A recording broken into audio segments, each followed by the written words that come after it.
yaitu materinya tentang IPA apa? Tata surya.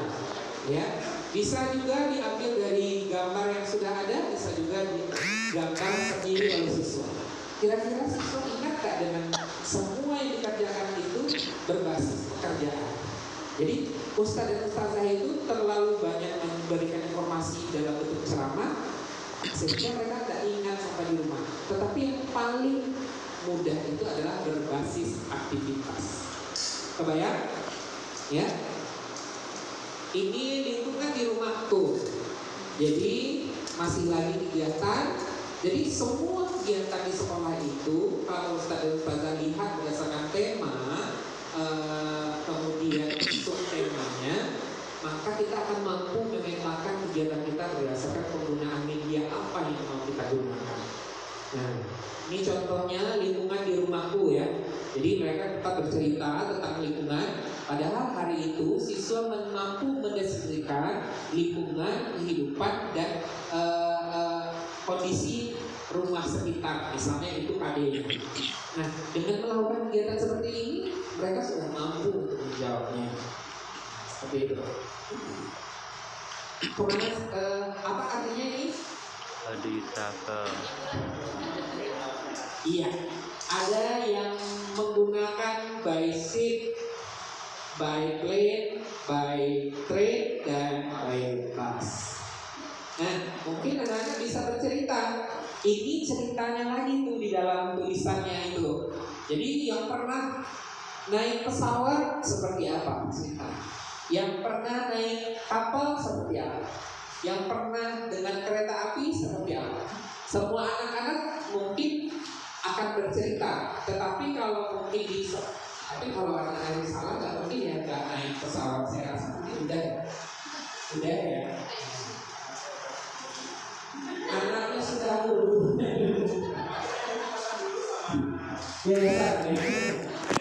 Ya, dipecat sama yayasan Pak Kepala Sekolah dan Pak Ali mudah-mudahan menyampaikan.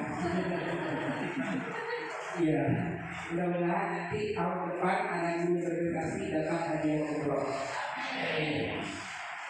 Ini dia aktivitas yang berikutnya, yaitu papan interaktif. Ini sudah kita cobakan tadi kemarin. Ini menggunakan penjepit jemuran ya. Apakah Anda menggunakan kaos kaki hari ini? Ya. Boleh pertanyaan yang menarik dan anak-anak ya terserah mereka. Ini bentuk papan-papan dalam bentuk yaitu apa tadi petunjuk ya? Seperti ini. Ini bahasa Inggris ya. Nah ini mungkin buku-buku yang ada bisa diganti per minggu. Ini tetap mancing ya. Kemudian bagaimana ya selalu kita harus mendekatkan siswa dengan buku. Bagaimana setiap hari kita selalu menggunakan anak buku adalah benda ilmu. Jadi setiap saat kita harus belajar. Untuk itu Ustaz dan Ustazah juga harus rajin buku, membaca buku. Bukunya tidak harus mahal, tapi buku sederhana, kecil saja, tapi memberi dampak. Jadi untuk menciptakan iklim membaca, tidak mungkin kalau gurunya tidak membaca. Jadi salah satu contoh hanya buku untuk isi 10 lembar saja. Atau mungkin saja buku itu sederhana di internet dan di print. Kemudian kita bisa bersama-sama untuk membaca dan memaknai buku tersebut. Nah, yang terpenting itu adalah ilmu akan berkembang ketika selalu membaca. Tidak ada orang yang tidak membaca ya. Kalau kita lihat di luar negeri, ketika kita naik kereta di luar negeri itu, maka kita akan selalu melihat orang di pesawat, di bus, segala macam. Bule siap-siap ketika mau naik pesawat, mereka akan siapkan buku untuk dibaca. Begitu 2 jam perjalanan mereka akan membaca, karena menurut mereka akan sangat rugi lah bahwasanya waktu yang panjang itu hanya di bermenu atau tidak melakukan aktivitas apapun seperti itu. Jadi untuk itu membaca adalah gudang ilmu. Letaknya lagi, di mana saja letak papan pamer tersebut? Ada di dinding. Ini contohnya Ya, jika saya naik kereta api seperti apa? Ini contoh di dinding ya. Papan tersendiri, ini ada papan tersendiri yang mungkin kita bisa pakai. Contoh seperti ini di kelas keluargaku ya, nih di jendela. Ini contohnya komitmenku. Jadi misalnya di kelas itu ada sebuah komitmen yang dibangun bersama-sama dengan siswa dan guru. Misalnya, ingat ini bagian dari manajemen kelas ya. Manajemen kelas itu tidak merupakan sebuah hukuman atau sebuah pemberatan atau tetapi merupakan sebuah tanggung jawab yang mau dibangun bersama-sama. Seperti apa contohnya? Saya melakukan pelatihan hari ini dengan Pak Doni punya tanggung jawab dan pekerjaan job description-nya masing-masing. Itu harus jelas. Kemudian tidak ada yang hebat dan tidak ada yang luar biasa. Semua merasakan hal yang sama. Supaya saya tidak menonjol, Pak Doni juga tidak menonjol. Semua hanya sama. Semua terlihat sama. Karena menghargai itu diciptakan dalam bentuk wujud, dalam bentuk perlakuan, dalam bentuk sikap. Seperti itu. Tidak dalam bentuk menjelaskan bahwa saya hebat seperti itu. Tidak. Ini peristiwa dengan keluargaku. Misalnya konsepnya sesuaikan dengan KD, kembali cocokkan peristiwanya. Jadi mungkin ayah, ibu, dan anak. Ini contoh yang digantung. Seperti ini digantung. Menarik kira-kira kelasnya? Yeah. Menarik ya. Kalau Ustadz dan Ustazah lakukan. Jadi ini ada lagi model yang lain. Tidak hanya model yang sudah kita cobakan. Jadi Ustadz dan Ustazah, nanti Ustadz Ali akan membagikan ini di grupnya atau di WA grupnya. Mohon nanti ketika belajar di tahun ajaran baru sudah membayangkan ini media-media yang akan kita gunakan. Jadi nanti Ustadz Ali kalau sudah sukses di kelasnya difoto, dipajang dan dilaporkan seperti itu. Tidak usah seminggu itu mungkin hanya 1 kali ya nggak apa-apa, tetapi continue untuk dilakukan. Atau seminggu untuk guru kelas itu 2 kali melakukan aktivitas dengan menggunakan media. Yang penting bagaimana kelas itu menjadi riuh tahu ya, jadi rame. Jadi kalau kelas di Australia itu kita mau masuk sampai kayak gini, kita masuk, loh kok ini banyak banget, apa lagi di sini banyak di sini. Karena mereka itu selalu menggantung aktivitasnya dan mereka itu belajar itu seperti sangat menyenangkan. Jadi ketika saya masuk dalam satu kelas, ada anak kelas 1 ya, kelas 1 masuk, kemudian dia nanya bahasa Inggris gitu ya. Kalau mereka bisa kamu menceritakan ke saya bagaimana sih sebenarnya bentuk gunung dan seperti apa gunung itu. Nah, anak kelas 1 menanyakan pertanyaan karena Australia itu adalah salah satu benua yang tidak memiliki gunung. Jadi itu menjadi sesuatu yang menarik buat mereka. Jadi bagaimana kita harus mampu untuk menjawab dan memenuhi sebuah tanggung jawab. Nanti karena kelasnya sudah smart class, jadi setiap kelas itu sudah hidup laptop, kita carilah gunung apa gitu. Nanti kita tayangkan, terus kita ceritakan ke mereka. Jadi salah satu bentuk pertanyaan anak kelas 1 di Australia itu yang sangat menggigit. Jadi mereka itu sangat luar biasa kreatif dan luar biasa menerapkan. Dan semua ketika Ustadz dan Ustazah memikirkan bahwasanya kami masuk pertama ke sekolah. Jadi kalau di sana pintunya kan semua otomatis harus tertutup lagi gitu kan, keluar karena semua pakai AC gitu kan. Jadi ada anak kelas 4, kita mau masuk di satu ruangan, anak kelas 4-nya udah masuk. Jadi masuk dia langsung dibuka pintunya, kan dia otomatis tuh yang langsung menutup. Tapi si anak itu menahan pintunya, kemudian menunggu kita silakan, dia mempersilahkan. Jadi ada sebuah konsep karakter yang sudah dibangun, bahwa siapa yang pertama kali bertemu gagang pintu atau menemukan pintu, atau siapa saja, ketika ada orang yang mau lewat, dia harus menahan pintu itu sampai orang itu habis. Nah, kami lewat 20 orang, berarti ada 20 orang yang ditahan. Di 20 orang melewati itu, baru terima kasih, kami bilang seperti itu. Berarti ada sebuah nilai karakter, dan itu itu menjadi sebuah budaya bagi mereka. Sangat menghargai. Kemudian mereka sangat menghargai terhadap keep silent ya. Jadi di dalam kelas itu mau SD, SMP, SMA ataupun perguruan tinggi. Jadi saya pergi ke kampus Monash University ya. Jadi di kampus itu kita belajar bagaimana kalau kita ke kampus UMP atau ke kampus UNAN, kita melihat siswa atau mahasiswa selama di perjalanan sibuk bercerita, ini itu ya, riuh, apalagi jam istirahat, apalagi makan dan segala macam. Tetapi mereka itu sangat tenang sekali, sangat tenang, tidak ada bercerita, kalau jalan ya jalan saja, tidak ada yang ngomong. Tapi kalau berbicara seperti tidak terdengar. Jadi Australia itu adalah negara seluruh dunia. Hampir seluruh suku di Australia itu ada.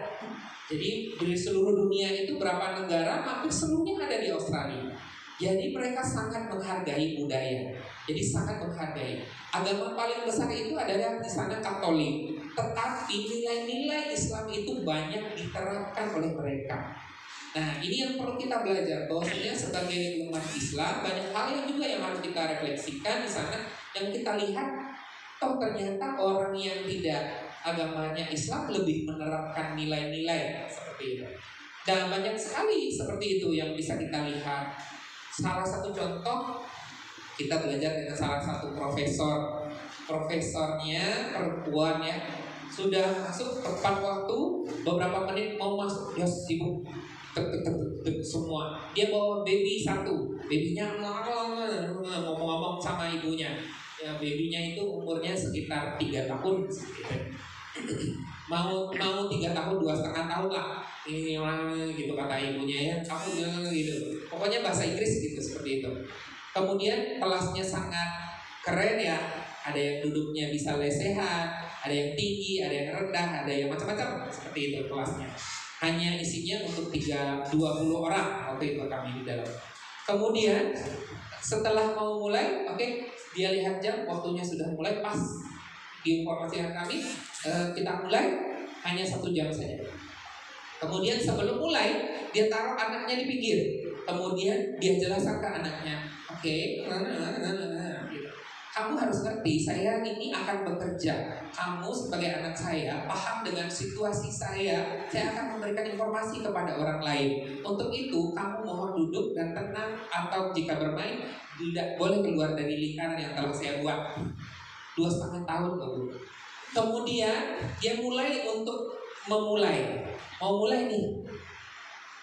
Kalau kita anak Indonesia, di Indonesia ini ada punya baby atau usia 2,5 tahun, pasti diri-dirinya emaknya, diri-dirinya paknya, dan takkan naik tuh minta karate, speedo lah, macam-macam, lita, macam-macam kan, iya kan, setelah iya. Setelah ibunya menyampaikan itu kepada dia, anaknya cuma tidak bersuara 1 jam, dari awal sampai akhir tidak ada mengeluarkan suara.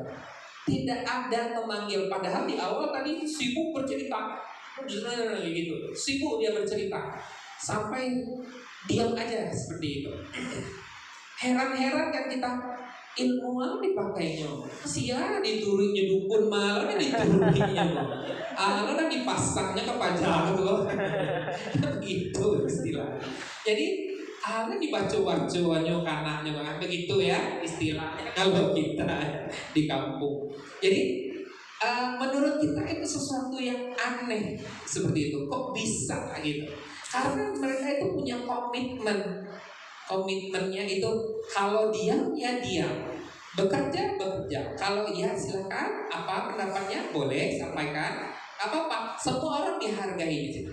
Sehingga setelah selesai 1 jam, nanti setengah jam pertama anaknya masih sibuk, nanti lama-lama anaknya ketiduran aja di situ, tertidur aja sampai selesai. Oke, selesai katanya kan, langsung dibangunkan anaknya. Anaknya langsung ketawa. Katanya kan, kamu sudah selesai ya, katanya. Kamu sudah selesai itu mungkin apa ya bahasanya, kalau buat mereka kan begitu ya, karena bahasa Inggris itu kan beda. Jadi setelah itu kami pergi makan. pergi makan di apa namanya kayak mall makannya seperti itu di lantai dasar.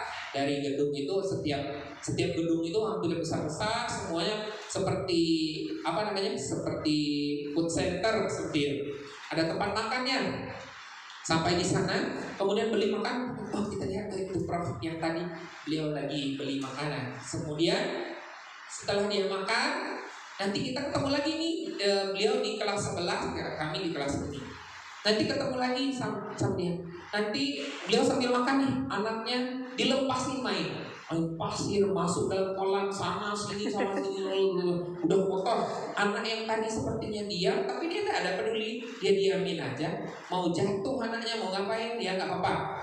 Anaknya kan sambil makan tuh, sudah kotor-kotor, datang lagi disuapin. Sudah, dia makan juga sambil baca buku. Datang lagi anaknya, suapin aja. Dia makan lagi, terus saja begitu sampai makanan anaknya habis. Sebelum masuk kelas, anaknya dimandiin, udah bersih, dia ngajar lagi di kelas. Kamu diam di sana, udah ngajar lagi. Kayak gitu, enak banget ya jadi guru, punya apa ya, punya ilmu apa gitu. Karena mereka itu memulai dari balita. Anak-anak itu diajak berbicara dewasa, berbicara tanggung jawab, berbicara tidak membedakan. Tapi kalau di Indonesia, itu urusan orang kadang mau anak kecil, nggak mau dia tahu dong. Iya kan? Tentu anak penasaran, urusan orang kadang mau gini kok. Kan begitu ya Ustaz ya. Nah, jadi mereka itu begitulah sebenarnya di luar negeri itu kenapa tingkat kecerdasan itu berkembang dengan baik. Karena mereka di atas mobil, misalnya dia mau mengantar anaknya, duduk di belakang, dia bicara seperti orang dewasa dengan anaknya. Dia berbicara seperti orang dewasa. Menurut aku sih kalau misalnya ini dibangun di sini, menurut aku nggak bagus. Menurut kamu gimana? Kira-kira ada nggak kita kayak gitu dengan anak kita? Nggak mungkin kan? Karena anak kita nggak dibiasakan begitu.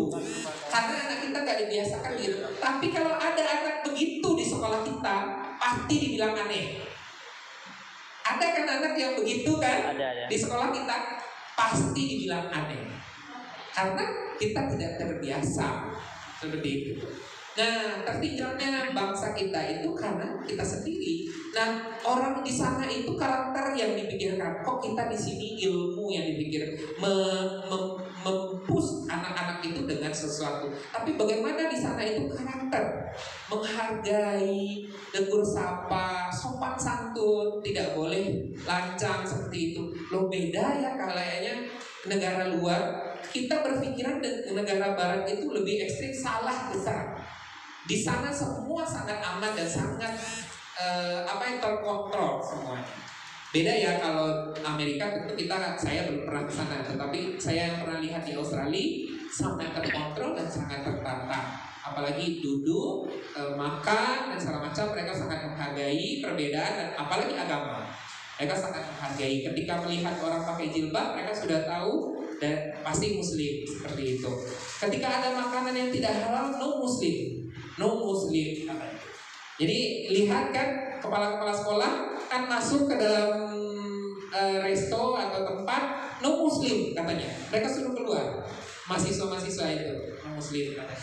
Oh iya, thank you katanya. Kita keluar lagi kepala sekolah yang berjilbab. Oke, itu pengalaman yang menarik ya.